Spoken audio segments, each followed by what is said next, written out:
आज ना मी इथे कस्टर्ड बनवणार होते, कारण आपल्या गावाकडे तर खूप सारी थंडी आहे, पण केरळमध्ये अजून पण गरम होतंय. त्यामुळे म्हटलं चला काहीतरी थंड थंड बनवूया, आपण हेल्दी पण बनवूयात.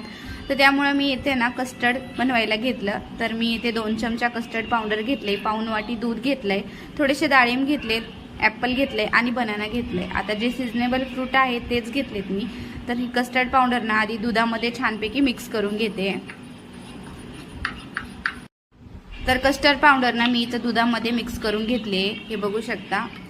तर आता दुसऱ्या गॅसवर ना मी इथं अर्धा लिटर दूध तापायला ठेवलं होतं. तर त्या दुधाला छानपैकी उकळी आल्याच्या नंतर त्यात थोडीशी साखर टाकून घेते आणि थोडीशी ही जी आपण मिक्स केलेली होती कस्टर्ड पावडर ती देखील टाकून घ्यायची आणि याला मिक्स करत राहायचं. तर हे बघू शकता दुधाला आता उकळी आली आणि ही कस्टर्ड पावडर मी टाकून घेतली. आता याला ना मिक्स करत राहायचं आणि सतत हलवत राहायचं जोपर्यंत हे बॅटर घट्ट होत नाही तोपर्यंत. तर हे बॅटर लगेच असं घट्ट होतं, थोडंसं याला शिजवून घ्यायचं. तर साखर तुमच्या आवडीनुसार करू शकता.